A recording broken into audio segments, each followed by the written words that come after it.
ప్రియులారా, బాగున్నారా? దేవుని వాక్యాన్ని క్రమంగా చదువుచున్నారా? ప్రార్థించుచున్నారా? నేటి ధ్యాన వాక్యము ద్వితీయోపదేశ ఖండము 2వ అధ్యాయము 7వ వచనం. నీ దేవుడైన యెహోవా నీకు తోడైయున్నాడు, నీకేమియు తక్కువ కాదు.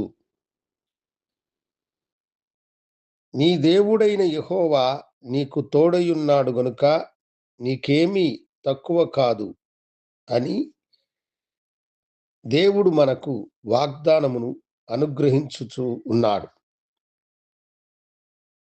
ప్రియమైన దేవుని బిడ్డలారా, ఇదిగో 2025వ సంవత్సరము మన జీవితంలో నుండి వేగముగా దాటిపోయి 2026వ సంవత్సరంలోనికి మనము ప్రవేశించబోతూ ఉన్నాం. ఇంతవరకు ఎదురు చూసి నీ జీవితంలో ఏమీ జరగలేదని వేదన పడ్డావా? ఎప్పుడు గూడా కొదువ, తక్కువ, ఈ లేమి, ఈ తక్కువ, ఈ కష్టము, ఈ బాధ నా నుండి ఎప్పుడు పోతుంది అని నీవు అనుకుంటున్నావా? దేవుడు ఈ దినము నీకనుగ్రహించే గొప్ప వాగ్దానము. నీ దేవుడైన యెహోవా నీకు తోడుగా ఉన్నాడు గనుక నీకేమీ తక్కువ కాదు అని అంటున్నాడు. చాలాసార్లు మనము నిరాశతో ఉంటూ ఉంటాం. చూసిన సమయము అయిపోయినది. ఇక ఎలా నాకు ఈ కొరత తీరుతుంది అని మనం అనుకుంటూ ఉంటాం.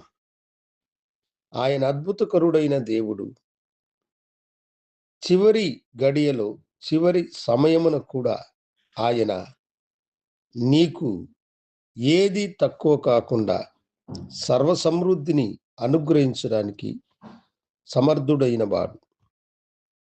ఈ సంవత్సరము ముగిసిపోవడానికి ఇంకా ఒక 4 దినాలు ఉన్నాయి. ఇంకెక్కడ నేను అనుకుంటున్నావా? ఈ 4 దినాల్లో ఏమి జరుగుతుంది? నాకున్న ఈ కొదువ ఎవరు తీరుస్తారని వేదన పడుతున్నావా? ఆయనకు అసాధ్యమైనది ఏదైనా ఉన్నదా? సమస్తమును చేయగలిగినటువంటి గొప్ప దేవుడు ఆయన. కరువు కాలములో దేశమంతా కరువుతో వేదన పడినప్పుడు సారేపత్తులో ఉన్న పేద విధవరాలు ఆ దినము తన చేతిని ఆ పిండి తొట్టిలో పెట్టినప్పుడు ఆమె చేతికి పట్టెడు పిండి మాత్రమే దొరికింది. ఆమె అనుకున్నది, దీనితో అప్పము చేసుకుని తాను తన కుమారుడు తిని చనిపోవాలనుకున్నది. ఇంతవరకు ఎలాగో నెట్టుకొనొచ్చాను, ఇహ ఏమి చెయ్యలేము అని ఆమె అనుకున్నది. సర్వ సృష్టికర్త అయిన దేవుడు జాగ్రత్తగా తన మీద దృష్టి ఉంచి తనను చూస్తున్నాడు గనుక ఆయన ఆమెకు తోడుగా ఉన్న సత్యమును ఆమె గ్రహించకపోయినా ఆయన ఆమెకు తోడుగా ఉండి రొట్టెలో పిండిని బుడ్డిలో నూనెను ఆశీర్వదించి కరువు కాలము తీరేంత వరకు ఏది తక్కువ లేకుండా చేసిన దేవుడు ఆయన. నిన్ను కూడా, నీ సమస్యను కూడా తీర్చి నీకు ఏది తక్కువ కాకుండా చేయు దేవునికి నిన్ను నీవు సమర్పించుకో.